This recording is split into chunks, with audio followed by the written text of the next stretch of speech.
Bienvenidos y bienvenidas. La Secretaría de Cultura y el Instituto Nacional de Antropología e Historia, a través del Museo del Templo Mayor, se complacen en presentar a ustedes el ciclo de conferencias Tenochtitlan y Tlatelolco a 500 años de su caída, complementario a la exposición temporal con el mismo título. Agradecemos la presencia de todas y todos. A nombre de la maestra Patricia Ledesma Bouchan, directora del Museo del Templo Mayor y curadora de la exposición, les doy la más cordial bienvenida. La arqueóloga Judith Alba Sánchez, curadora del museo y de la muestra, será quien modere la sesión. Adelante, por favor. Muchísimas gracias, Mitzi. Muy buenas tardes a todos que nos siguen en esta transmisión, como son ya los martes y jueves, para darnos una cita en estas pláticas que complementan la exposición temporal que ahorita tenemos en el Museo de Templo Mayor. Por supuesto que están invitados a ir a recorrerla. Y pues esta tarde me da muchísimo gusto de tener con nosotros a una invitada súper especial. Es un gran honor que contemos con la doctora María del Consuelo Maquíbar. Muchísimas gracias por estar con nosotros y aceptar esta invitación. Gracias a ustedes. Estoy muy contenta de que podamos platicar esta tarde muy amenamente. Voy a leer brevemente tu semblanza para hacer la presentación de la presentación y pues le invitamos a todas las personas que también están en el Facebook que puedan hacer llegar sus preguntas para que podamos al final de la conferencia poder hacerlas llegar a la maestra María del Consuelo y pues vamos a empezar. María del Consuelo Maquíbar es licenciada en Historia, maestra y doctora en Historia del Arte por la Universidad Nacional Autónoma de México. Es profesora investigadora emérita del Instituto Nacional de Antropología e Historia y actualmente investigadora en la Dirección de Estudios Históricos del Instituto Nacional de Antropología e Historia. En 1977 y de 1991 a 1998 fue directora del Museo Nacional del Virreinato. Es autora de 6 libros y de más de 100 artículos y capítulos de libro sobre arte colonial mexicano, iconografía religiosa e historia de la Iglesia en México. Ha sido docente en estos temas en diversas universidades del país y pertenece al Sistema Nacional de Investigadores. Esta tarde nos va a presentar un tema riquísimo sobre la conquista en el arte virreinal novohispano, que tú eres, por supuesto, la clave, yo creo que ahorita en el país para poder conocer uno de estos temas que ha sido súper fundamental para no ver la parte nada más histórica, sino desde esta visión historia también del arte y contextualizar también procesos que conllevan a esta producción que es súper interesante. Muchísimas gracias y pues adelante. Al contrario, Judith, muchas gracias a ustedes por su invitación, desde luego a nuestra querida directora Pati Ledesma, y muchas gracias por tus palabras. Bien, voy a abarcar un tema que evidentemente es un tema muy rico, muy amplio, que creo, a partir de lo que estuve investigando, que nos falta mucho todavía por saber. Parece mentira, pero sí nos falta mucho por saber, o al menos a mí. Pero ciertamente al momento de que me pidieron la conferencia, empecé un poco a revisar pues tanto lo que tengo yo como lecturas, bibliografía, y ver realmente de qué manera podía yo abordar el tema. Y me di cuenta, como lo dije hace un momento, que es un tema muy rico, muy amplio. Por lo tanto, escogí solamente algunos apuntes, algunos temas, que sobre eso justo es de lo que vamos a comentar. Pues nada, hemos oído a lo largo de estos meses toda una serie de comentarios que desde luego con la mitad de ellos no estoy de acuerdo, pero eso no implica ahorita que hable yo de eso. Pero tenemos que empezar con estas dos figuras, con Carlos I de España, y que sobre todo lo más común es que oigamos que es Carlos V, y Hernán Cortés. ¿Por qué? Porque justamente en el reinado de Carlos V es cuando se da la conquista de la Gran Tenochtitlan, y eso no nada más, ahora sí que se debe a este territorio nuestro, muy nuestro, sino que va a ser precisamente en la época de Carlos V, cuando también hay otras pues otras conquistas militares sangrientas, como todo lo que suele pasar en una conquista militar, que le permitió a Carlos V tener una frase que era extraordinaria y que es muy cierta, que en sus dominios no se ocultaba el sol. Y es que ciertamente, como él era además, como lo puse ahí, era emperador, era Carlos V del Sacro Imperio Romano Germánico, y esto implicaba casi la mitad de Europa. Y por otro lado, además, al hacer la conquista de todos los territorios en América, que después de ahí viene el nombre de Iberoamérica, pues ciertamente eso le permitía tener esa frase bárbara, ¿no? De que en sus dominios no se ocultaba el sol.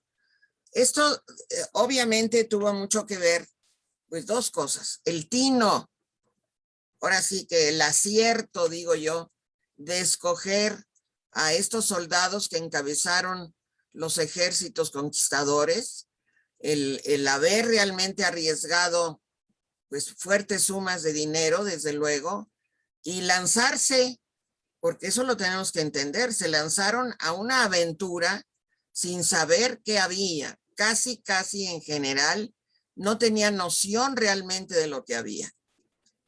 Vamos entonces a ir viendo cómo es que nosotros hemos sabido qué es lo que pasó sobre la conquista de México y cuáles son las fuentes que el arte ha tomado en cuenta para poder desarrollar pues lo que vamos a ver, y ciertamente pues eso van a ser las crónicas. Obviamente muchas de las crónicas que ya conocemos actualmente y que se han impreso y que pues son nuestras fuentes, algunas son muy posteriores, pero lo que quiero comentar ahorita es sobre todo las crónicas que van a ser la base fundamental de algunas de las obras que vamos a analizar ahorita. Desde luego no me va a ser posible, y yo creo que eso solamente en un curso a lo largo de todo un año, para poder analizar todas las obras, es imposible. Pero sí hice una selección que espero les complazca y que nos ayude a recordar cuáles fueron estos trabajos que de alguna manera fueron fundamentales o son hasta la fecha fundamentales, y de hecho algunos de ellos se han difundido ya a lo largo del año y con personas, pues nada menos el que ustedes tuvieron en la conferencia que me antecedió, que es el director del Museo Sumaya, que no voy a ahondar justamente en el biombo que ellos tienen, pero esto nos permite, y a partir de esta serie de conferencias que se me hace de lo más interesante que planeó el museo, dar a conocer y un poco también recordarnos cuáles fueron estos trabajos y lo que a mí me toca por ser historiadora del arte, pues un poco analizarlos bajo ese punto de vista. Algo que no puedo de ninguna manera hacer a un lado es, porque vamos a ver algunas obras de carácter religioso, es justamente el momento en el que Hernán Cortés le pide al rey que mande misioneros. Esto yo sí quiero de alguna manera ahorita que tengo la oportunidad, es mi punto de vista muy personal, que no podemos obviar de ninguna manera ni borrar con una goma así de que ya esto se acabó, todo lo que significó la llegada de los primeros misioneros y la siguiente llegada de todo lo largo de 3 siglos de misioneros de diferentes órdenes religiosas y del clero secular. Y por eso escogí justamente esta pintura que se me hace realmente sumamente interesante. Es una pintura del siglo XVII que está en el convento de Ozumba, en la portería, como le puse ahí, y se me hace bien interesante porque está tomada exactamente el tema de la crónica de Bernal Díaz del Castillo. Entonces tenemos por un lado Hernán Cortés, que se arrodilla para recibir a Fray Martín de Valencia y a los famosos 11 misioneros franciscanos que llegaron con él. ¿Qué quiero decir con esto? De alguna manera, y esto está realmente la pintura tomando lo que narra Bernal Díaz del Castillo, y extraje algunas frases. El mismo Cortés, acompañado de nuestros valerosos y esforzados soldados, los salimos a recibir. O sea, habla en plural porque se ve que él también, como soldado de la conquista, salió a recibir a los misioneros. Entonces aquí tenemos a Hernán Cortés arrodillado. Aquí tenemos al que venía con él, que era un fraile mercedario. Venía con él no para hacer misiones, venía con él como cualquiera que hubiera sido en ese momento, que era católico, para justamente asesorar a las huestes, confesarlos, darles la comunión, etcétera, etcétera. Pero miren, además, aquí ya hay unos caciques indígenas. Entonces, lo que dice Bernal es, el primero que se arrodilló delante de Fray Martín de Valencia y le fue a besar las manos fue Cortés. Entonces, la pintura a mí se me hace de lo más interesante porque ciertamente reproduce lo que él había vivido de este momento tan impactante que fue la llegada de los primeros franciscanos. Antes que ellos habían llegado 3. Uno de ellos sobrevivió porque Fray Pedro de Gante fue el único que quedó vivo, importantísima figura, porque él va a ser el fundador, así lo puedo yo considerar, de la primera escuela taller para artes y oficios de los indígenas. Los otros 2, Fray Pedro de Tecto y Fray Juan de Ahora, se mueren. No aguantan ¿cómo se llama? Pues el clima, etcétera. Incluso a uno de ellos se lo lleva a Cortés a las higueras y pues claro que no aguantó. Pero de ahí entonces vienen después estos 12, que como estamos viendo son 12, tal como había hecho Cristo, de llamar a 12 personas. Es decir, ellos venían con ese carácter de apostolado. Esto tenemos que, para poder entender esto, tenemos un poco que tomar en cuenta la época. Desde luego, cada quien criticará y dirá lo que quiera, pero esto y lo que voy a hablar es lo que se vivió con estas personas que traían realmente pues esa idea, esa misión, ese ideal, mejor dicho, de consagrar su vida a justamente evangelizar y formar, tal como lo pidió Hernán Cortés.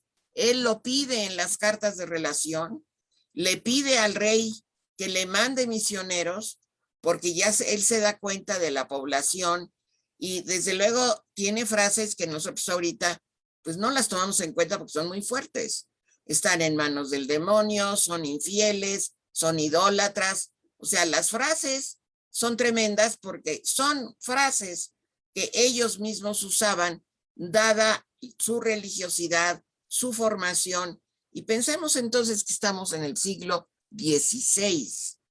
Esto es muy importante, es la primera mitad del siglo XVI. Entonces tenemos que ponernos ahora sí que los zapatos de los que en este momento justamente estamos analizando. Ahora bien, les quise compartir las preguntas que me hice, porque ciertamente para poder entender los trabajos que les voy a mostrar, pues me tuve que hacer varias preguntas para yo entenderlo primero y luego comentarlo con ustedes. En primera, ¿para qué se mandaron a hacer estos trabajos? ¿Quiénes los solicitaron? ¿Quiénes y cuándo se ejecutaron? ¿En qué se basaron para hacerlos? ¿Y dónde están en la actualidad?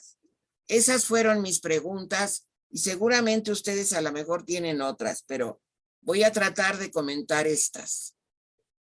Lo primero que tenemos que entender, y bueno, a propósito de nuestro maravilloso Museo de Templo Mayor, pues es justamente el conquistar esta tierra, el conquistar este lugar que debió de ser, y como los mismos conquistadores lo narran, la visión de tener una ciudad de esta categoría, pues debió de ser impactante. Eso sí, pero de todas lo entiendo. Pero conforme ellos van adentrándose con la población, pues se dan cuenta que desde luego tienen totalmente costumbres y una religiosidad que no tienen nada que ver con la europea. De ahí viene la necesidad justamente de mandar traer misioneros con una desesperación tremenda que lo pide Cortés. Y se dice, hay como parte de toda esta tradición, que Cortés coloca una imagen de la Virgen en el Templo Mayor. Esa imagen de la Virgen María debió ser una imagen muy pequeñita, porque eran imágenes devocionales particulares que traían los soldados y desde luego después pues que trajeron también los frailes. Pero estas fueron las primeras imágenes que tenemos que entender que entraron aquí a nuestro territorio. Y esa primera imagen que acabo de mostrarles debió de ser, no quiero que piensen que es exactamente esta la que puso Cortés en la pirámide. No lo sabemos, pero este tipo de pequeñas imágenes devocionales eran las que traían los conquistadores y los frailes. Esta es la muy famosa Virgen de los Remedios. Esa es una devoción 100% española y tenemos aquí la suerte de verla. Así es como era.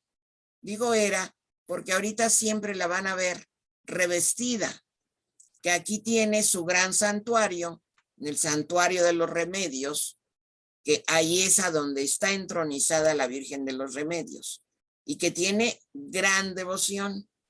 Ahora les voy a decir algo aquí entre paréntesis. Se dice vulgarmente que a la Virgen de los Remedios, pues, ¿qué pasó? La desbancó la Virgen de Guadalupe. Que desde luego ahorita no la voy a poner porque no tiene nada que ver con la conquista. Pero sí es muy importante que tengamos en cuenta que la Virgen de los Remedios, y ahí tienen ustedes el santuario que está en Naucalpan, porque si no lo conocen vale mucho la pena que lo conozcan, porque lo que sí es un hecho es que la Virgen esta que tenemos y que está entronizada en el altar, es esta, que tiene un antecedente realmente muy antiguo que debió de venir con los conquistadores. Hay otra Virgen que a mí me gusta muchísimo y que nadie toma en cuenta, me da mucha tristeza. Cuando daba yo clases siempre les decía a mis alumnos, allá en Puebla, les decía, ya desde luego han ido a comer quesadillas al Paseo de San Francisco. Sí, claro, doctora. A ver, ¿y quién sabe qué virgen está ahí en el convento? Porque las quesadillas están a un lado del convento de San Francisco y se quedaban callados.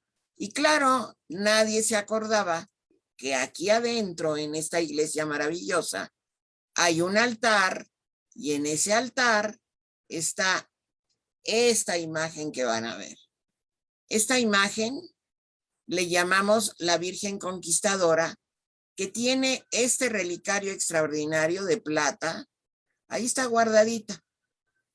Y claro, nadie se acuerda que en este gran relicario está la imagen de la Virgen Conquistadora, que debió ser otra imagen como la de los Remedios, que traía algún conquistador o algún fraile. Pero les quise enseñar las primerititas esculturas que fueron de gran devoción y que ahorita ya ni quien se acuerde de ellas. Estas son las primeras imágenes que trajeron, estas sí sabemos perfectamente, que no fueron hechas en la Nueva España, sino traídas por los conquistadores. Y tenemos que hablar de una figura sumamente importante, muy interesante, que es el famoso apóstol Santiago. Solo con él podríamos tener una conferencia completa. ¿Quién era Santiago? Santiago es este personaje que así se le representa dentro del Colegio Apostólico de Cristo. Fue uno de los 12, uno de los apóstoles llamados por Cristo. Santiago, obviamente ahorita lo revestimos con estos atuendos para distinguirlo de los otros apóstoles. ¿Por qué lo vestimos con un báculo que trae un guaje para guardar el agua y trae una esclavina, una capita chica sobre sus hombros? Y en esa capita hay una venera, una pequeña conchita y algo muy importante para que sepan ustedes de los santos peregrinos, un sombrero de ala ancha. Inclusive a la Virgen María hay veces que le ponen su sombrero de peregrina cuando va rumbo a Egipto para salvar al niño Dios. Pero esto se los describo porque cuando vean ustedes algún personaje sagrado con estos atuendos, pues es peregrino. Y el apóstol Santiago, que debo decir que todos los apóstoles fueron peregrinos, porque una vez que ya reciben el don de lenguas y se fortalece su espíritu, se van a repartir el territorio para evangelizar, para compartir las enseñanzas de Cristo. Pero en el caso de Santiago, hay toda una leyenda bien interesante que llegó hasta España. Y ya hay, no voy a hablar de la leyenda porque unas cosas se dicen, otras no. Pero vaya, todo mundo sabemos que en España hay un lugar que se llama Santiago de Compostela, que está en Galicia, en el norte del territorio. Porque se dice que hasta allá llegó Santiago y que milagrosamente descubrieron todos sus restos, porque empezó a brillar unas luces raras en la noche. Y entonces, en fin, lo cierto, no voy a hablar de ese hecho milagroso, porque obviamente algunos lo creen, otros no lo creen, etc. A lo que voy es esta devoción tan importante. Una devoción que en España tuvo tal fuerza que inclusive se habla, aquí lo tienen, hay muchas representaciones de Santiago como esta que están viendo, montando en un caballo blanco, empuñando una espada, y esto hace justamente que se vuelva Santiago un personaje importantísimo, porque se dice y se le venera y se le da toda la credibilidad de que él participó con los ejércitos españoles para expulsar a los moros. De ahí viene la tradición que se hable de Santiago Matamoros. Y en su estandarte, que aquí está, llevaba esta cruz. Cuando vean ustedes esta cruz, siempre hay que adjudicarla, que es la cruz de Santiago. Bien, aquí, bueno, les pongo solo 3, pero hay infinidad de pinturas y esculturas que refieren precisamente cómo Santiago en persona, obviamente imaginen, Santiago vivió con Cristo, es de la época de Cristo, pero se habla y se dice que el año 844 Santiago cabalgó con los ejércitos españoles para acabar con los moros. Y esta frase es extraordinaria. Santiago cierra España, es decir, que ya no entren los musulmanes, porque bajo toda eso estamos hablando del siglo IX. Y entonces se habla de que en esta batalla de Clavijo, que fue definitiva para la expulsión de los moros, queda justamente en pues lo que era toda la tradición española, que había sido Santiago el que había colaborado con los ejércitos españoles para realmente llevar a cabo la consolidación de la reconquista de España.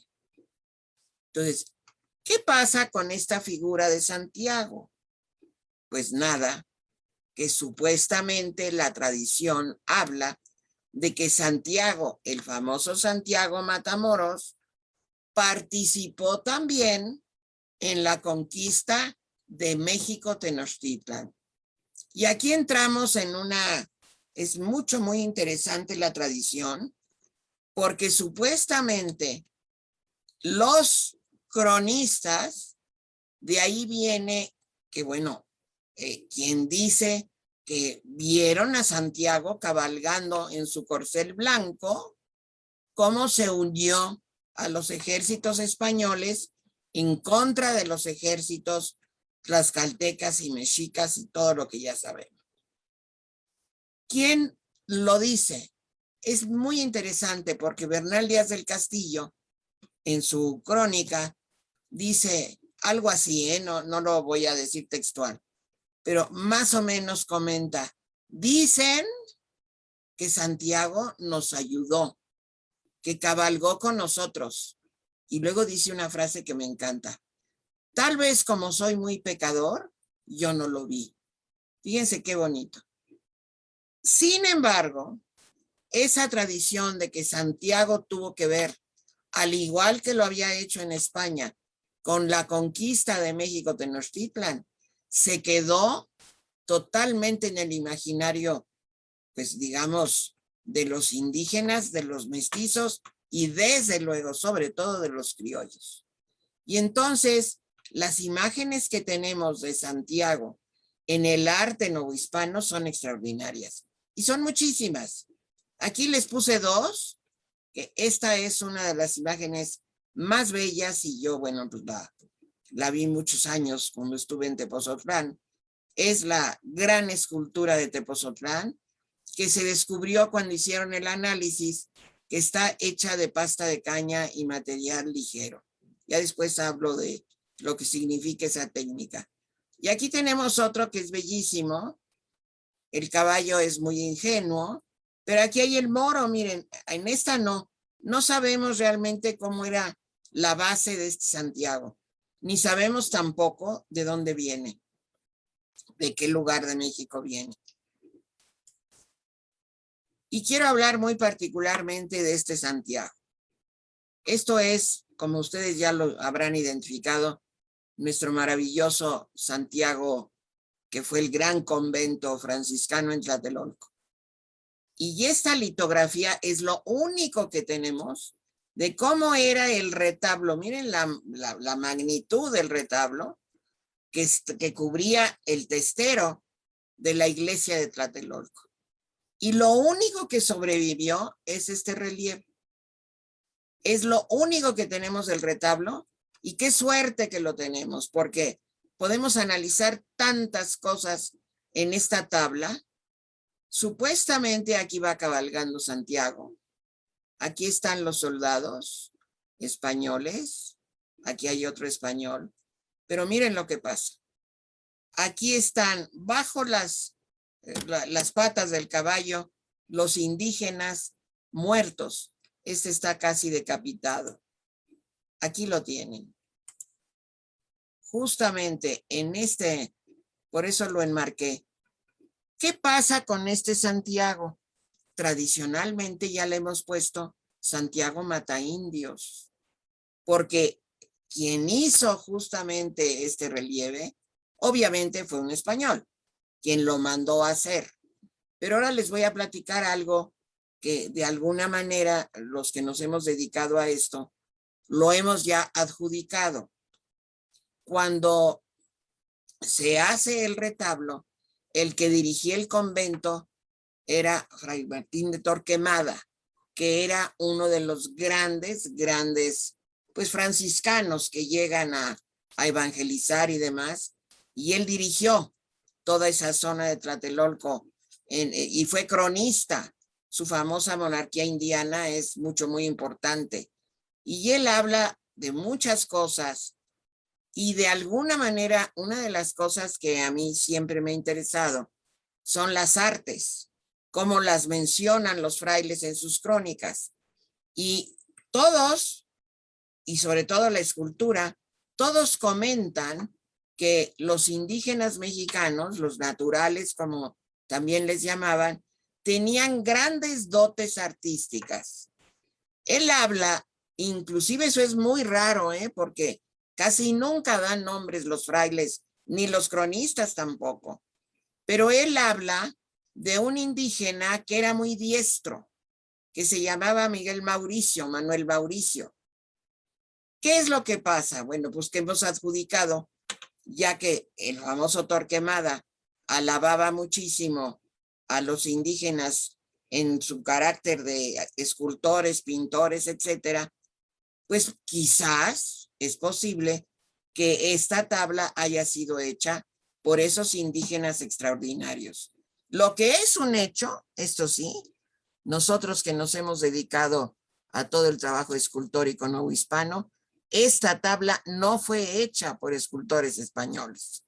Esta tabla fue hecha por escultores indígenas que ya estaban educados en esas tareas mecánicas de la escultura, la pintura. ¿Por qué lo digo? Porque de alguna manera hay ciertos errores que ningún escultor español podía haber realizado conociendo el arte de esculpir. Una de ellas es esto, la falta de perspectiva. Entonces aquí tenemos cómo estas cabezas de soldados pues, se asoman allí atrás de Santiago, o este perfil que es muy mal logrado. Y más aún, la colocación de estos cuerpos, de estos indígenas ya malogrados, muertos, pateados por el caballo de Santiago, y desde luego la postura, la forma como está trabajado, la forma como está realizada esta imagen que está como empequeñecida, en fin, hay desproporción en todas las formas. Pero ahorita no estamos hablando de arte, estamos hablando del contenido.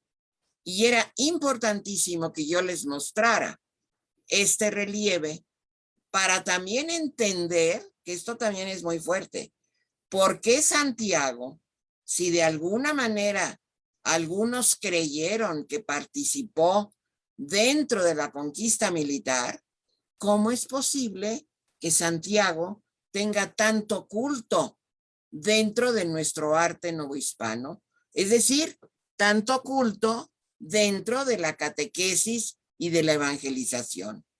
Aquí está otro Santiago extraordinario, que tiene grandes dimensiones, que justamente con Judith hablábamos de él, que está en Chiconautla. Y lo que es extraordinario de este Santiago es que se conserva el pedestal. Y en el pedestal, miren nada más lo que se pintó. Es como una síntesis de lo que es o de lo que será, porque todavía en este momento no era el escudo. Pero evidentemente, cuando se hizo esto, se conocía, y esto debió de ser de boca en boca, que se conocía la tradición de la fundación de Tenochtitlan, puesto que tenemos precisamente el águila, el nopal, pero miren lo que pasa aquí. Esto es maravilloso. Es la paloma del Espíritu Santo. Entonces, es la mezcla, es la síntesis, así lo interpreto, de lo que fue la evangelización, partiendo de la imagen del famoso Santiago, que yo aquí, fíjense bien lo que hago, le llamo Santiago Caballero, porque ahora yo le llamo aquí el Señor Santiago, porque tiene tan grande devoción el Santiago en todo el país, que bueno, claro que sigue siendo el mismo apóstol, claro que sigue siendo el apóstol Santiago, pero en algunos lados le llaman el Señor Santiago. Y lo que me encanta, y aquí les escogí nada más algunas, pero miren el atuendo, y seguramente ustedes lo han visto muchas veces, lo visten de charro, lo visten de caballero. ¿Qué les puedo decir? Me he encontrado Santiagos con trajes hechos con flores, lo que quieran. ¿Qué quiero decir con esto? Que es una devoción muy arraigada. Hasta en la población más chiquita lo podemos encontrar. Y en este caso, este sí es un moro. Pero lo interesante que, desde luego, perdón. Lo interesante es que siendo una imagen que según se dijo en la tradición española, ayudó a los conquistadores a vencer a los indígenas, pervivió en la memoria de todos los pueblos y hasta la fecha. Su fiesta, que creo que es el 25 de julio, por ahí, es una fiesta importantísima en todos los pueblos donde existe la devoción de Santiago. Santiago Matamoros, Santiago Mataindios o el Señor Santiago. Bien, vamos a ver ahora unos trabajos que son extraordinarios, que de alguna manera reflejan la importancia que tuvo, obviamente, la conquista de México para el gobierno monárquico. Estas tablas y lo que vamos a ver de los biombos y demás, evidentemente se hicieron porque los mandaba a pedir España. Esto es absolutamente claro que no era para la población mexicana. El que los tengamos algunos aquí, eso ya fue después. Pero esto se mandó a hacer para tener una referencia histórica de lo que fue precisamente la conquista de México Tenochtitlan. Es evidente que esto va a ser precisamente el recuerdo de todo esto. Pero lo más interesante es que estos trabajos se hicieron hasta el siglo XVII. ¿Qué quiero decir con esto? Pues que desde luego el hecho de haber conquistado estos territorios era importantísimo para la monarquía. Y son trabajos que le llamamos trabajos enconchados porque están trabajados en madera, pero tienen tela encolada, son pinturas sobre tabla y sobre tela y sobre tabla. Y además, lo que es extraordinario es que incrustaron concha nácar. Estos trabajos de enconchados los vamos a ver que se hicieron no nada más para las tablas de la conquista o para los biombos. Se hicieron otro tipo de trabajos. En Tepozotlán hay unas tablas bellísimas que tienen toda lo que puede ser la vida de Jesucristo. O sea, era un trabajo nada común, porque era muy caro, era muy difícil, pero que sí se llevó a cabo para ciertos temas. Y entonces tenemos que aquí son 24 tablas que resguarda el Museo de América en Madrid. En el Museo de América de Madrid tenemos, como su nombre lo dice, arte virreinal extraordinario de Iberoamérica. Y de México hay una serie de trabajos que bien quisiéramos tener aquí, pero que les corresponde a ellos, porque eran trabajos, pinturas de castas, etcétera, que le mandaban al rey. A los reyes les mandaban esos trabajos para que constara cómo se vivía aquí en la Nueva España. Y entonces, estos son todo el recuento. Aquí arriba ven ustedes que hay unos medallones. En esos medallones se explica lo que es cada tabla. Y lo que es interesantísimo es que son varias escenas en cada tabla. Tenemos una escena principal, que la ven ustedes porque las imágenes son de mayor tamaño. Y tenemos una escena secundaria que está en la parte de arriba. Entonces, esto es bien interesante. Digo, lo maravilloso sería verlas ahora sí que a todo color.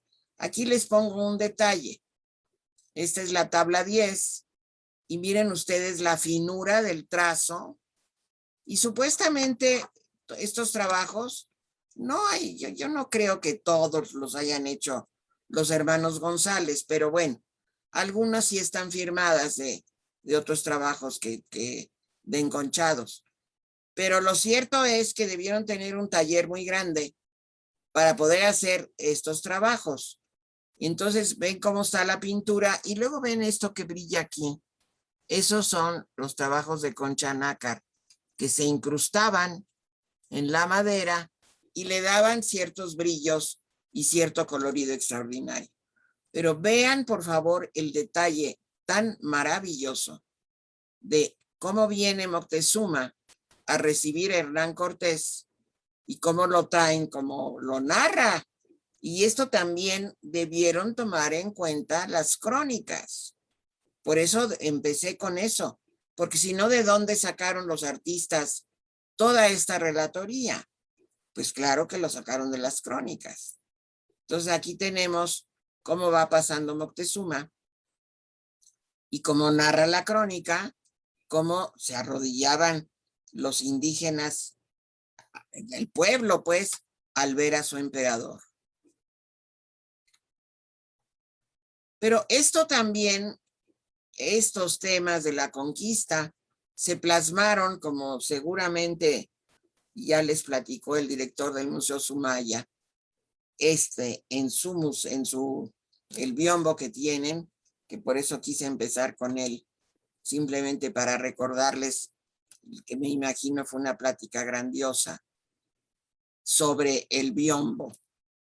Para leer el biombo, realmente yo supongo que lo explico, no es nada fácil porque no es la lectura que nosotros generalmente hacemos, sino que un poco va como en sube y baja, como en acordeón, y de hecho, sí, para estudiar cada biombo, independientemente que tiene sus cartelas, sí se tiene que hacer con sumo cuidado para entender las diferentes escenas, pero son trabajos extraordinarios. El del Museo Sumaya, como sucede con todos, tiene en la parte trasera la Ciudad de México, que estos trabajos de la Ciudad de México son realmente extraordinarios y debo decirles que son un documento histórico muy importante, porque aquí tenemos una narración, pero aquí tenemos, pues ahora sí que, hablando, ahora sí que vulgarmente, una fotografía de cómo era la ciudad en ese momento. Y esto, los que se han dedicado a analizarlo, han visto que tal vez quienes hicieron estos trabajos copiaron los planos que eran los que en ese momento se hacían, porque están perfectamente ubicadas las calzadas, las iglesias, etcétera. Entonces yo siempre he dicho, estos biombos son verdaderos documentos. Como así tenemos documentos en archivo, igual son estos maravillosos biombos. Pero aquí tenemos otro, que la pregunta es, bueno, ¿y para qué se mandaron a hacer tantos? Pues no son tantos. Lo que tenemos que entender es que estos que tenemos ahora en México no estaban en México. Esto es muy importante que lo tengamos claro. Estos biombos se hicieron para mandarlos a España, para que supieran en España, en primer lugar, cómo había sido la conquista, que eso desde luego tenía mucho que ver, pues el colocar en lo que valía, lo que era la gloria de la conquista, enaltecer a los conquistadores, etcétera. Pero también muy importante, enaltecer al gobierno virreinal, que había logrado después de esta guerra tremenda, que había logrado ya para el siglo XVII, levantar una ciudad de esta categoría. Así lo tenemos que ver. Y quienes se han dedicado a analizar justamente la ciudad como está, están perfectamente conscientes de cuáles fueron los planos que se tomaron en cuenta para poder realizarlos. Este es el del castillo de Chapultepec, que también podemos decir, ay, bueno, es igual. No, no son iguales. Y aunque lo fueran, son iguales los temas. Esto es lo que nos interesa comentar. Son iguales los temas. En algunos casos se piensa que también hayan sido los famosos hermanos Miguel González, y no me acuerdo el otro cómo se llamaba, pero son trabajos del siglo XVII que se mandaron a España, se mandaron a Europa y que se han ido recuperando pues a partir de subastas y de compras que se han hecho. Esto gracias al internet maravilloso, ¿verdad? Que podemos tener el acercamiento a estos extraordinarios temas. Entonces aquí tenemos a Moctezuma y al encuentro de Moctezuma con Hernán Cortés.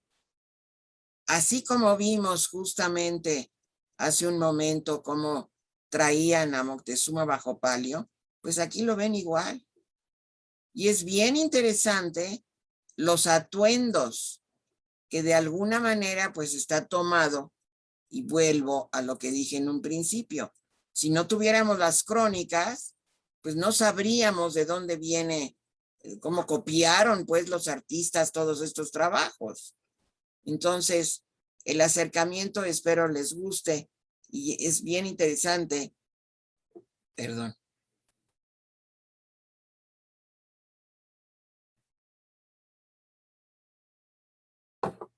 Algo que les llamó mucho la atención a los españoles fue ver cómo la propia gente de Tenochtitlan, el pueblo, pues casi podemos decir reverenciaba a Moctezuma. Entonces aquí tenemos cómo, y eso lo dice Bernal, cómo le van poniendo pues una especie de mantas para que no pise el suelo. Y esto impactó muchísimo a los españoles.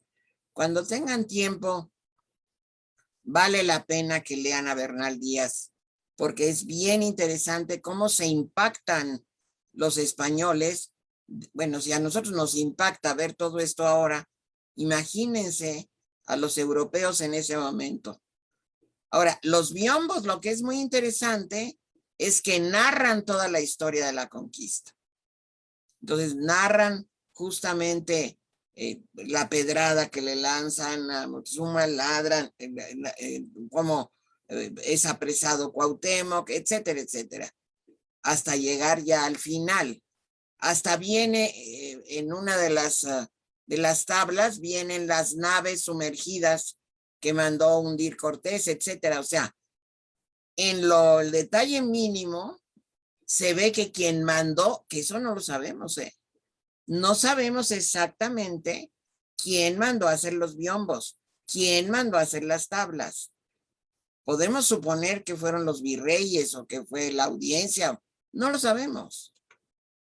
Lo interesante es que sabemos que se fueron a España, quiénes los hicieron, que en un principio se pensó que estos hermanos González eran españoles.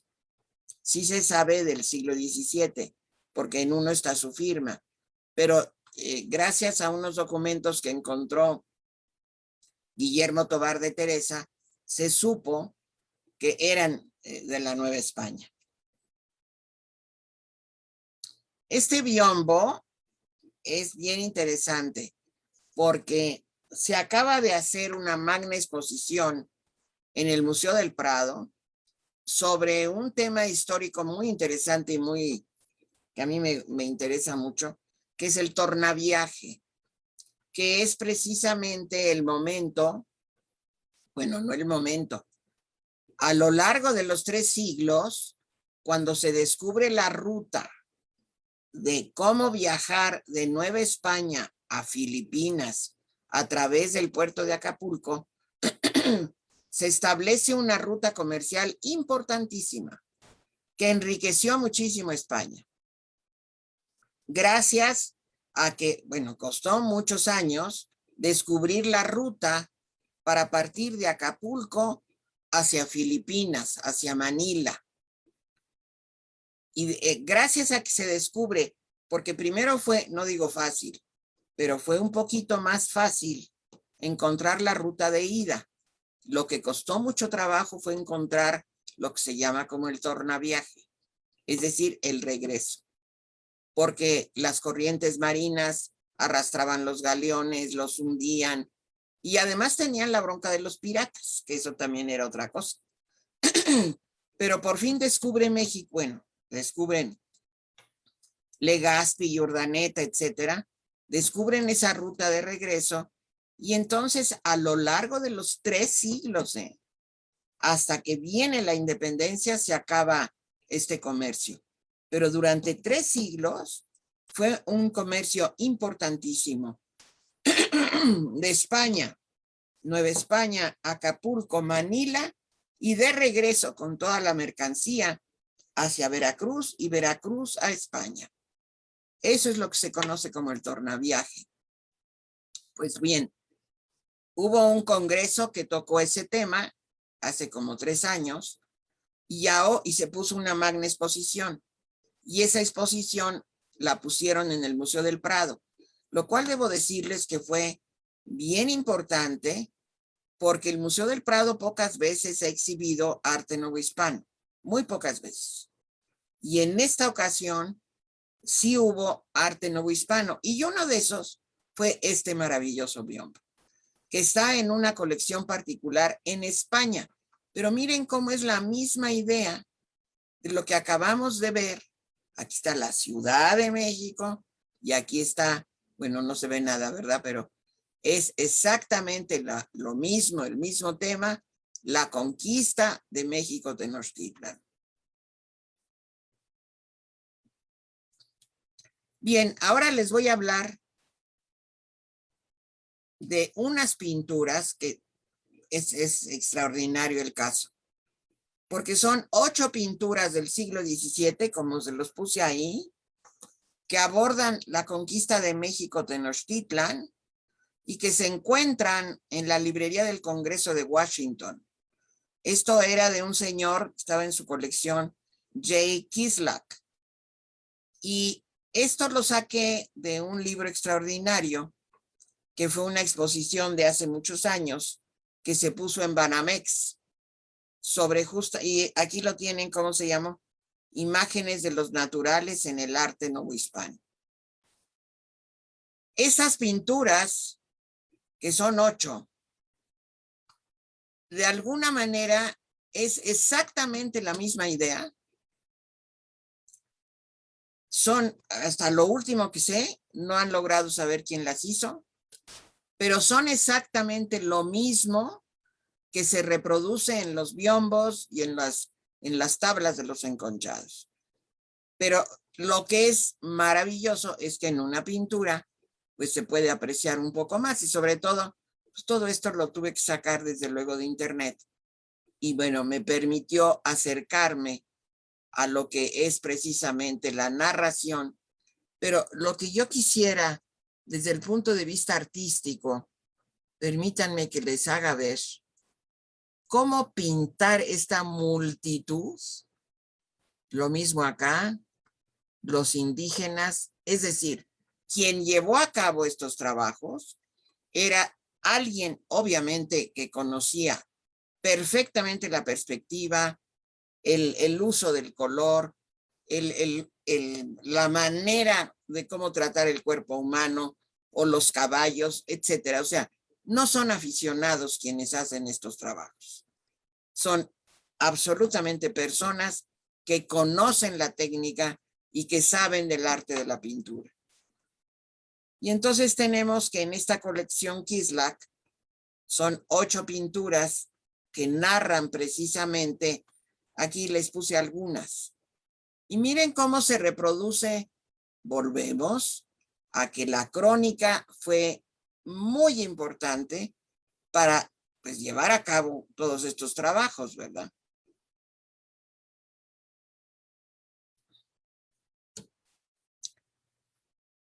Pues ahora quiero mostrar algo muy importante también para lo que es nuestro arte, el arte de la conquista, que es el famoso lienzo de Tlaxcala. El lienzo de Tlaxcala, que se ha fechado alrededor de 1550, es un códice.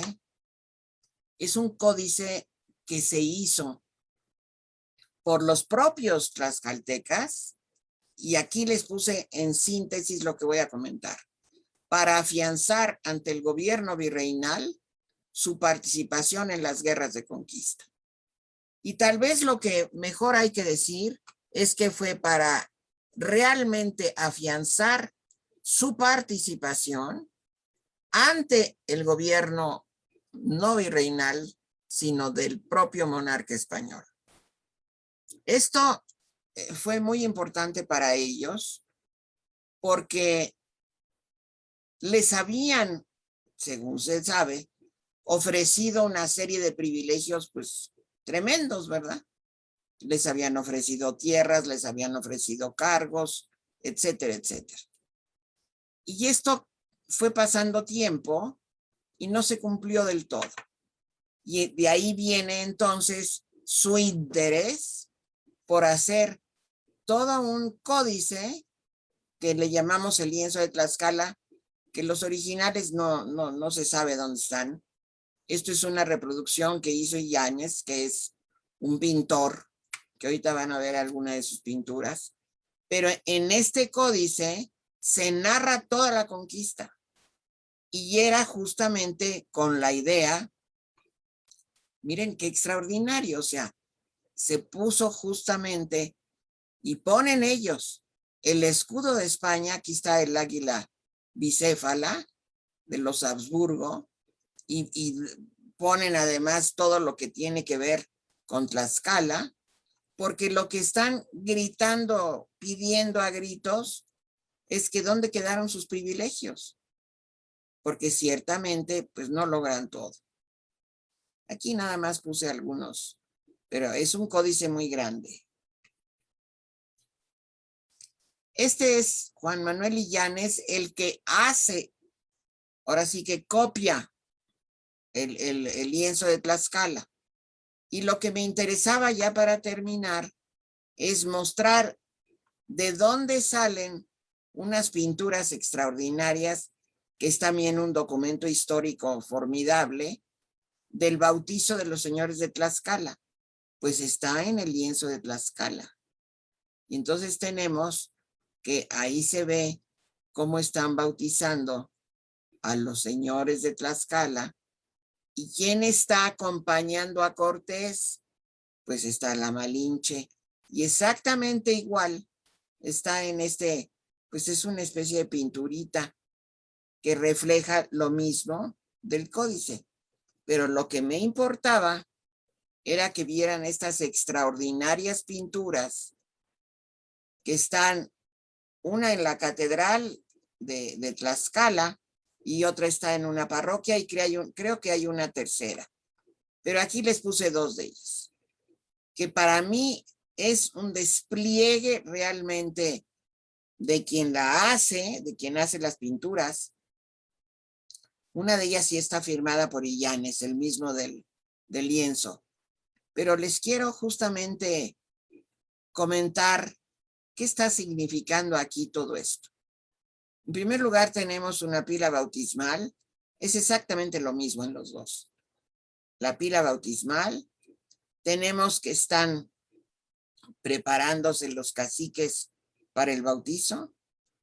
Los está bautizando el clérigo Juan Díaz. Él no pertenecía a ninguna orden religiosa, era del clero secular. Apadrina Hernán Cortés. ¿Y quién es testigo? La Malinche, que aquí la pintan más bonita. ¿Y quiénes participan? Pues soldados y tlaxcaltecas, claro. Y seguramente después de que bautizaron a los señores, a los caciques, bautizaron a la población, obviamente. Pero ¿qué es lo que pasa? Y esto a mí se me hace sumamente interesante. Ni más ni menos, ¿quién preside esta ceremonia? La Santísima Trinidad. Obviamente esto está en el imaginario de quien mandó a hacer la pintura, que tampoco sabemos quién la mandó a hacer.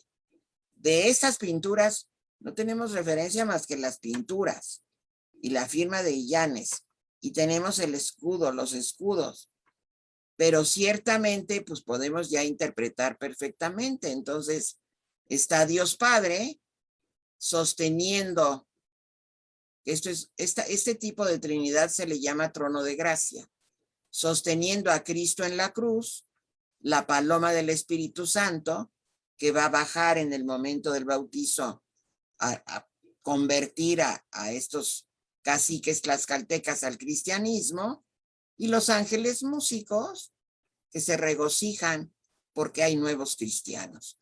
Esto es parte justamente de lo que de alguna manera nosotros podemos entender como parte de lo que da como consecuencia el arte de la conquista, que desde luego no se hizo en ese momento, que se hace muchos años después, sobre todo a partir del siglo XVII.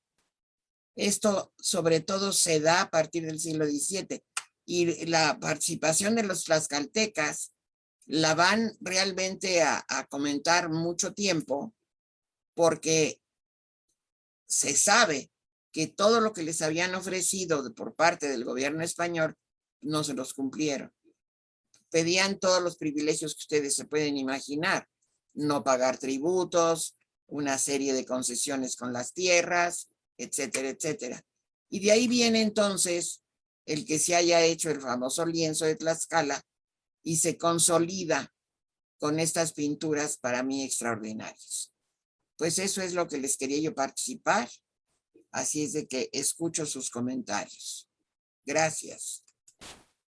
Muchísimas gracias por esa participación, excelente como siempre, y pues de verdad nos dejaste a todos súper impactados. Siempre admirar un cuadro pues es hacer un súper análisis desde las características que uno puede ver si no es experto, digamos, en los temas, pero sí de facto lo que puede ver directamente a través de la línea, el color, lo que puede incluso hacernos sentir, ¿no? Qué tan emotivos podemos sentirnos frente a una obra que pues también trae un discurso. Bueno, quiero ahorita agradecer a todas las personas que nos siguen. Saludos especiales para José Luis Longinos, que nos está siguiendo desde Amatlán, Naranjos, Veracruz, y que dice que también de la Catedral de Huapango. Saludos también a Talía, especialmente porque por ahí nos está siguiendo y pronto la tendremos también en nuestro ciclo de conferencias. Muchos saludos también a todo el equipo de Castillo de Chapultepec que nos apoyó para la exposición, y a todos nuestros seguidores. Voy a empezar con una de las preguntas que cuando estás explicándonos esta primera fundación de Fray Pedro de Gante, que tiene la primera escuela de taller de artes oficios, nos pregunta si en esa estaba incluida la cerámica también en esa escuela. Hasta lo que sé, no. Básicamente lo que se trabajaba mucho, por un lado, para los propios frailes y conquistadores, lo que se necesitaba era trabajos de construcción y desde luego todo lo que significaba el revestimiento de las iglesias, esculturas, pinturas, retablos. Y entonces lo que van a aprender, y esto está muy, pues sí está muy estudiado, todo lo que era la técnica europea. Entonces la albañilería, la forma como se trabajaba la carpintería. De ahí viene el que después justamente se formulen las ordenanzas, que van a ser las reglas, que copian las reglas españolas en gran parte, aunque debo decirles que en lo que a mí tanto me ha interesado como la pintura y la escultura, copian desde luego las ordenanzas españolas, pero aquí se modifican con unas cláusulas fundamentales, que es la inclusión de los indios en todo el trabajo, pero no como esclavos, que luego de repente oigo cada tontería. No, no, no. El indígena tuvo derecho a participar como cualquier mestizo, criollo, etcétera. Se reglamentaba igual, ahora sí que tenía su examen igual y podía vender su obra. O sea que, ¿cuál fue, creo yo, el interés? Desde luego tener mano de obra, pues claro que la necesitaban para hacer sus ciudades, para construir sus casas, etcétera. Pero también lo que tenemos que tomar en cuenta es que siempre fueron incluidos los indígenas, los mestizos, bueno, hasta los mulatos y negros dentro de todos estos trabajos. Tanto que se ha hablado ya, ahora sí que llevo años comentándolo, del famoso Juan Correa, ¿no? Mulato, pintor mulato, que ni más ni menos trabajó en la sacristía de la catedral, que fue uno de los más famosos pintores del siglo XVII. Entonces, quitémonos de la cabeza el mito de que los indígenas eran esclavos y no podían hacer nada y los negros no participaban. No es cierto. Toda la población estuvo incluida y a medida que fue pasando el tiempo, pues claro que fueron consolidándose los reglamentos para todos igual y todos tenían que pasar por los mismos exámenes para llegar a lo que estamos comentando de ser artistas. Ahora, lo que es la cerámica, la alfarería, digamos, o lo que es todo este trabajo que nosotros bien conocemos de las maravillas que hacían en la época prehispánica, lo que va a ser bien importante, y esto sí, debo confesar, yo no lo he estudiado, más que lo que se va a dar después cuando introducen los españoles la técnica de Talavera, que eso sí, y va a ser en Puebla donde llegan los ceramistas de Talavera extraordinarios, porque llegan a Puebla precisamente, y hasta la fecha, pues es la tradición.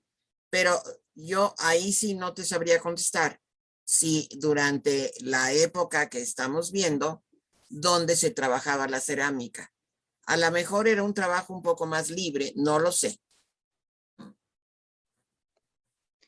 Pues creo que sí, en este punto de caso de la cerámica también pasa una temporada para que se incorpore, como ahorita nos estabas comentando, estas tradiciones de lo que es ya implica el traer la materia prima y tener ya como todo el proceso de haberse mezclado, ¿no? Primero, si siguen unos años, recordamos que pues primero hay una especie de hibridación de que se sigue usando lo que aquí se Claro. producía en la cerámica tan famosa de la cerámica de Cuautitlán, ¿no? Que fue muy famoso los loceros, y después poco a poco se van introduciendo pues ya otro tipo de químicos que va haciendo el vidriado hasta llegar a la Claro. mayólica, ¿no? Pero bueno, regresando a lo que son las artes, por aquí me pregunta, un saludo también a Armando Becerril, que siempre nos está siguiendo en nuestras conferencias, muchos saludos.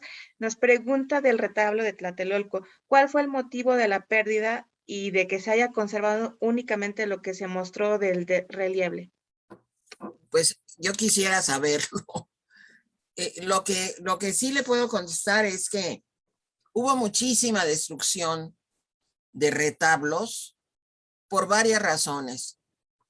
Una que es inaudita, que va a ser precisamente por el cambio de estilos, que los mismos religiosos que dirigían las iglesias cambiaban los retablos, por ejemplo, del estilo renacentista para entrar al barroco salomónico o para entrar al barroco estípite.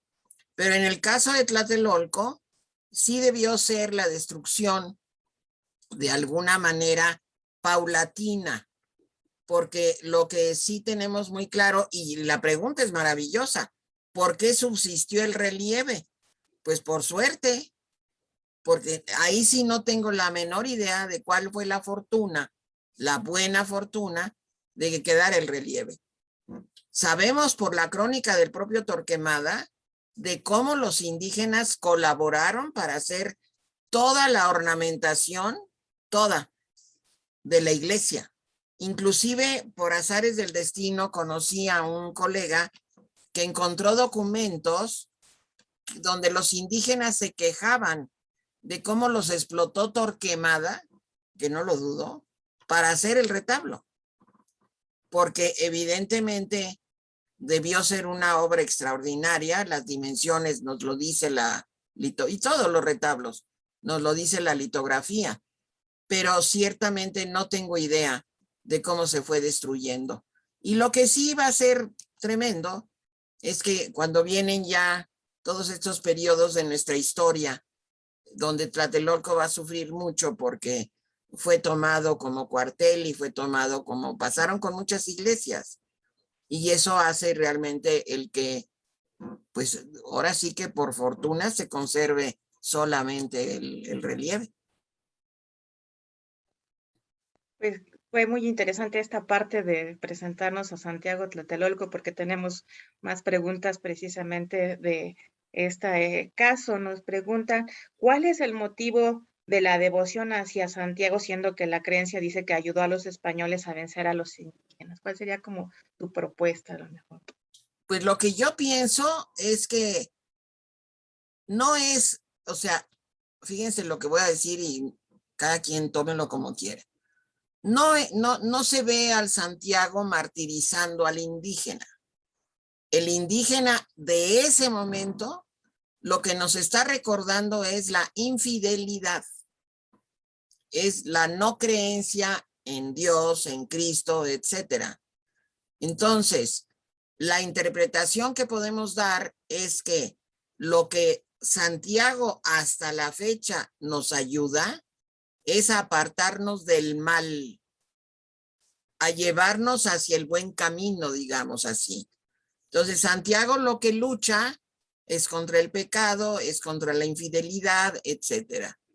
Esa es la única explicación que yo puedo entender. Y miren, a mí me conmueve mucho, esta devoción me conmueve mucho. Voy a comentar una anécdota que viví. El famoso Santiago maravilloso de Izúcar de Matamoros, que sufrió tremendamente con el terremoto del 17, de 2017, se destruyó mucho. Lo están restaurando y están haciendo una labor increíble. Pero cuando yo lo conocí, estaba una amable señora ahí barriendo, etcétera, y le pedí permiso para sacar la fotografía. Me dijo, claro que sí, señora. Bueno, muy bien. Y en ese momento llegó una familia, papá, mamá y 2 muchachos jóvenes. Y entonces se hincaron muy devotos y el papá le dijo al muchacho, ya mídele el zapato. Yo no entendía nada, ¿no?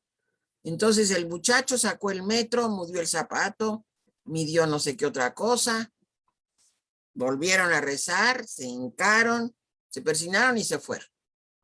Y entonces yo no me aguanté y le dije a la señora, señora, disculpe, ¿por qué le midieron el zapato?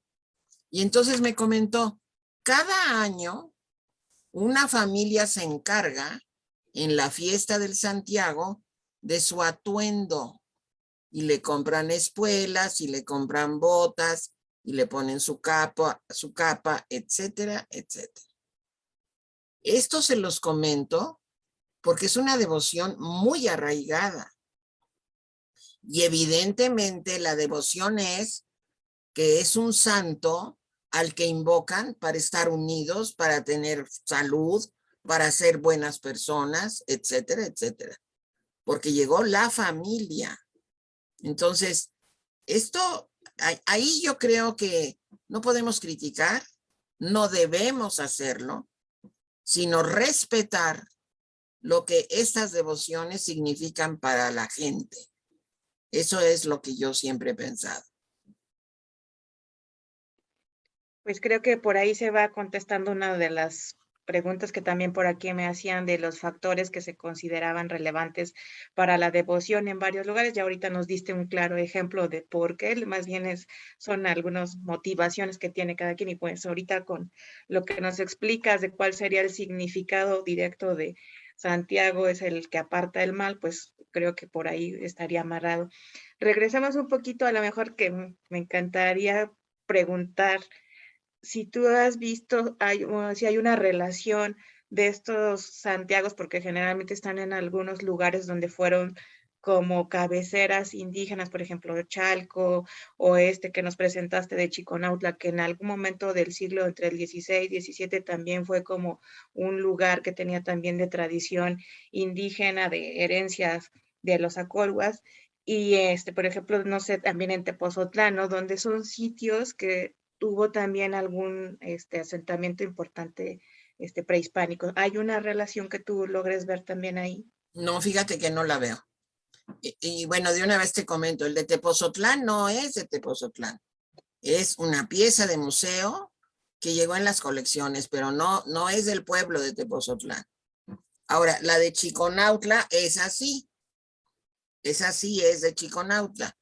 Y lo que yo te puedo decir, Judith, y lo veo precisamente por cómo se extendió la devoción hasta en el pueblo más pequeñito, yo creo que nada tiene que ver más que para, ahora sí que acudir a él y lograr la salvación de cualquier mal, de unir a la familia, etcétera. Yo lo veo eso porque además las fiestas que hacen el mero día de Santiago, bueno, digo, se vuelca el pueblo. Quiere decir que es una devoción, pues, de unión de la población, pues, ¿no? Ok, es más bien una acción comunitaria y Exacto, lo que dices que se queda exacto. en la Y mira, ahora con memoria. lo que pasó con Izúcar de Matamoros, que se destruyó el Santiago por nuestras personas del instituto que están colaborando para, pues, para resolver el problema de la destrucción. No sabes cómo me han platicado de cómo la gente está desesperada, que quieren a su Santiago. Y esto pues es parte de esa gran devoción que no podemos criticar, tenemos que respetar y bueno, cada quien que tenga la manera de llevar a cabo su devoción, su culto, etcétera, ¿no? Pues efectivamente cada pueblo tiene su Claro, manera de manifestarse en su claro, devoción.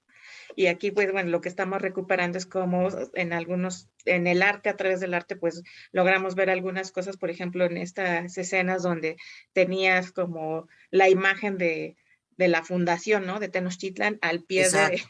de Al las pie, en patas el del caballo. pedestal, exacto. Aquí nos preguntan si existen algunas fuentes históricas para analizar la participación de los tlaxcaltecas en Filipinas. En Filipinas.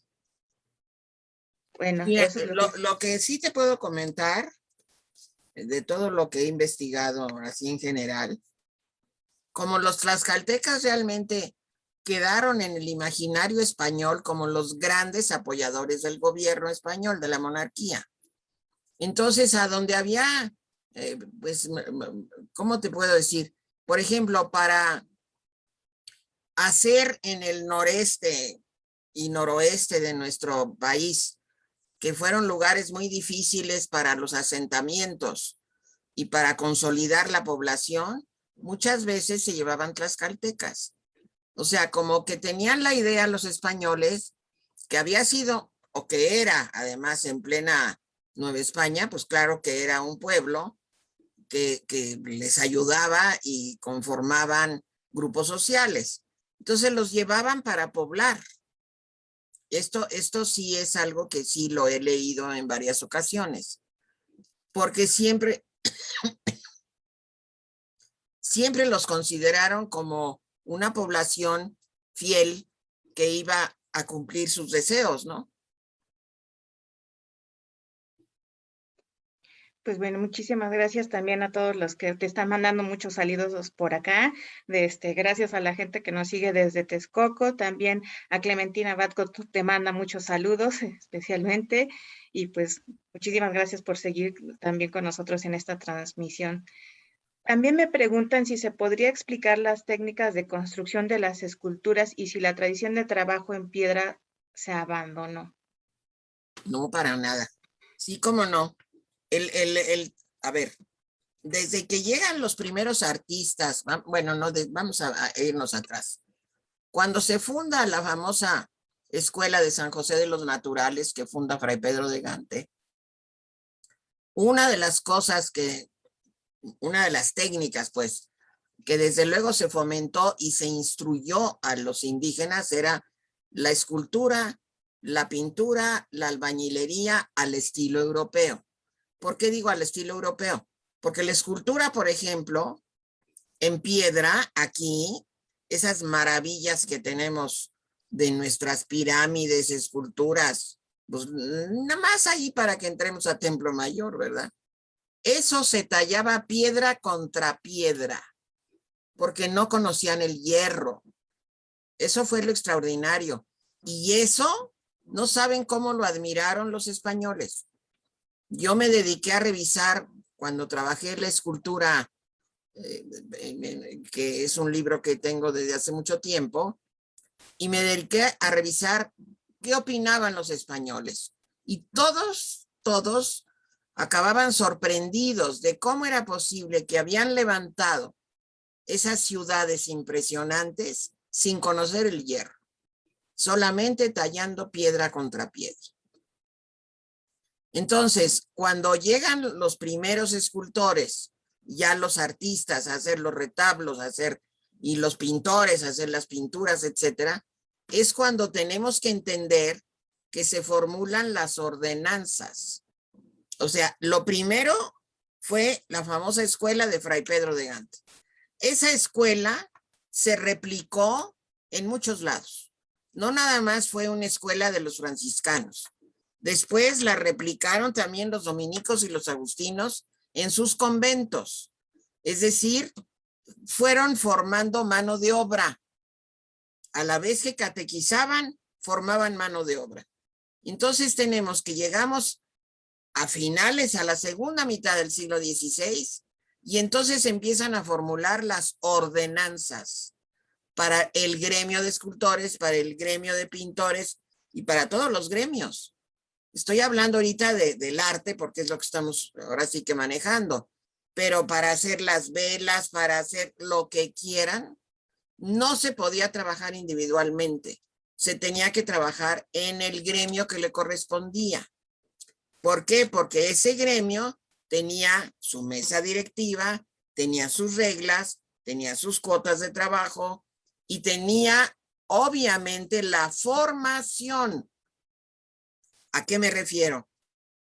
Que tenía una escala muy interesante de aprendices, oficiales y maestros. Entonces, fíjense bien, el aprendiz era el jovencito o niño que llegaban con los papás a entregar bajo contrato al niño con el artista, es decir, con el maestro escultor, con el albañil maestro, con el que fuera. Pero por contrato tenían justamente el maestro que enseñarle al chico. ¿Y cuánto tiempo se quedaba ahí en el taller? El que fuera necesario. Y conforme iba avanzando en el aprendizaje, ya era oficial o después ya era maestro y a su vez él ya podía tener su taller, ya podía vender su obra y así se fue haciendo bajo todo este concepto de gremio y en escalafón todo el trabajo artístico y no artístico. Así se controló siempre. Esa es una cosa que tenemos que entender bien interesante. Que bueno, pues hasta la fecha nos dura, ¿no? Un sindicato que es, pues es eso. Por ahí va. Sí, todavía algunas calles precisamente del centro que pues fueron organizadas precisamente Claro. así, ¿no? Pues la calle de Madero era la de los plateros. Nos presentaste este ejemplo de las tablas enconchadas, de estas que Ajá. dices del museo. ¿Se sabía en qué lugar se ubicarían? Porque no sé si son para alguna especie como de Fíjate que mobiliario, no. espacio. Yo también me pregunto, en primer lugar, una cosa que me pregunto es si esas que son ahorita tablas individuales, es pregunta, no habrán sido hechas para hacer un biombo y que nunca se hizo. Pero lo diferente de los biombos es que estas en la parte de atrás no tienen nada. Nada más fueron trabajadas en el anverso. ¿Cuál es la idea de estas tablas? Pues la mera verdad no la entiendo. Ahorita las podemos ver en un museo, por ejemplo, en el Museo de América hay unas que son las tablas colocadas pues como pinturas, pues, pero no sabemos bien cuál era el objetivo. En cambio, sí entendemos muy bien el objetivo de los biombos. El biombo, que es de origen oriental, era de varios tipos. era o para dividir una sección de la casa de la otra, o simplemente para adornar, ¿eh? El famoso biombo de estrado, que era justamente para una sala elegante, etcétera. Entonces, las que son tablas sueltas, pues no, yo que sepa, no se ha encontrado cuál era la finalidad. Sí, me llama la atención porque como nos describías que tiene como dos niveles de abstracción, ¿no? Sí, La parte de arriba, que es un paisajito, y la escena de exacto. primera. Y me recuerdo de repente como en Europa luego tienen estos salones con los tapices de diferentes lugares, Claro, donde el claro, salón rojo, el salón oriental o el salón exacto. de diferentes, como nos explicaban, ¿no? Que uno de los objetivos también podría ser que ellos están trayendo, o sea, son encargos para allá, más bien, no, Exacto. no Ah, no, tal. sí. No, estas tablas y estos biombos, desde luego que fueron, ahora sí que lo tenemos ahora porque los museos han comprado por subasta o los coleccionistas y los han traído, pero todo estaba en Europa, porque se mandó a Europa para que conocieran y para, de alguna manera, los españoles querían enaltecer lo que había sido la conquista del territorio, ¿no?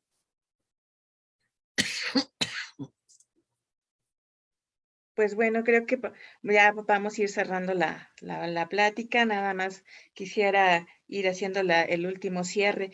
Entonces, para hacer como una conclusión, que en este caso de los biombos, pero que nos hablabas de diferentes momentos, ¿no?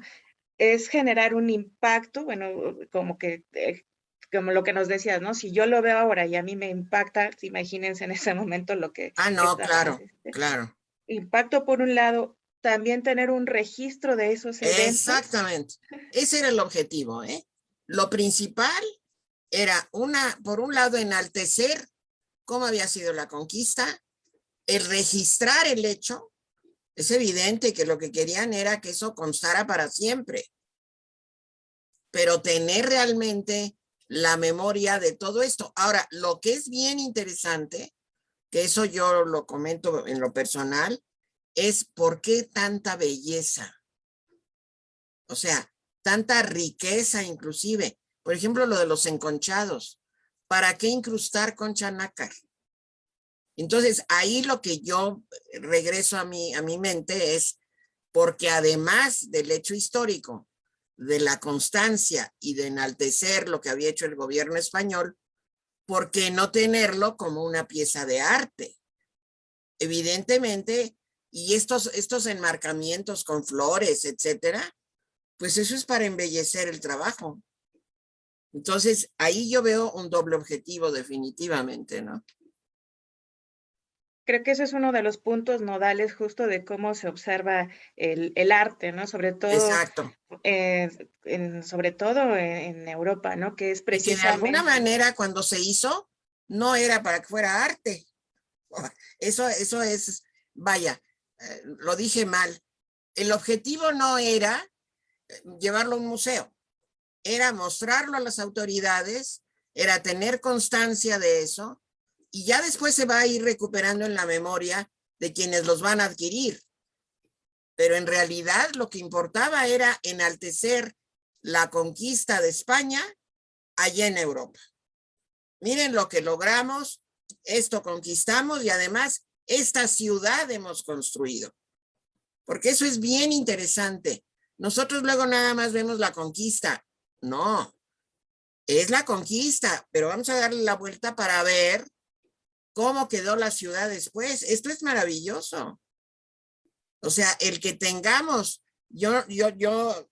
vaya, lo he estudiado, pero no me he dedicado a eso, pero sí tengo colegas que han seguido al pie de la letra el plano de Trasmonte a ver qué tanto se apega a lo que está en la pintura. Y sí, al parecer está tomando como base un plano que estaba perfectamente pues, recabado para tener la constancia de la ciudad, ¿no?